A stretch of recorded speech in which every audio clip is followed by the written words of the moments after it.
Halo teman-teman, ketemu lagi ya di channel aku. Di video ini, aku akan membuat golden syrup yang mudah dan cepat. Mari kita membuatnya. Di sini ada 250 gram gula pasir, 2 buah jeruk lemon lokal, dan tak lupa ada air sebanyak 200 ml. Potong 2 buah jeruk lemon.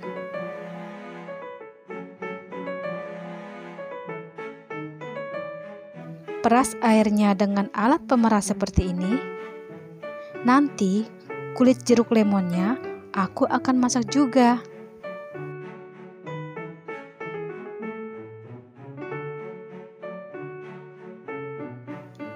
Nyalakan api. Taruh wadah anti lengket seperti teflon. Tuang gula pasir, kita masak sampai menjadi karamel. Kurang lebih 10 menit.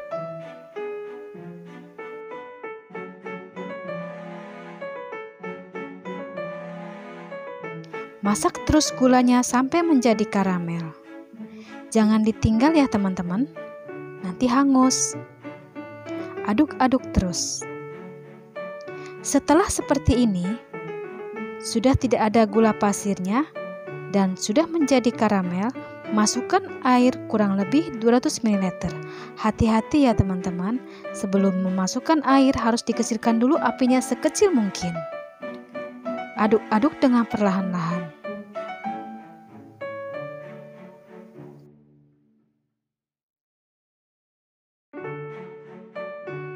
Kemudian, masukkan air jeruk lemon, juga kulit jeruk lemonnya.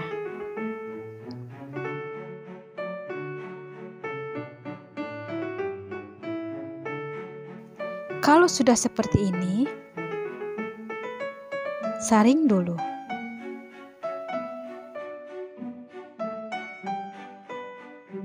Kemudian, masak lagi sebentar.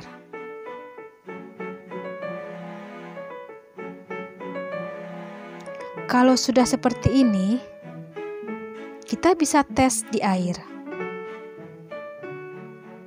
Kalau ditetes berbentuk bulatan, tetapi kalau diaduk masih bisa larut, tidak berbentuk kristal, berarti golden syrup kita sudah jadi. Nah, ini sudah jadi golden syrupnya. Dia tidak berbentuk kristal. Tuang ke wadah yang lebar permukaannya seperti ini. Simpan di suhu ruang. Setelah 5-7 hari, golden syrup sudah bisa siap dipakai. Oke teman-teman, selamat mencoba ya. Jangan lupa ya like, komen, share ke teman-teman kalian, subscribe, dan nyalakan loncengnya agar tidak ketinggalan video terbaru dari aku. Sampai jumpa di video berikutnya. Bye.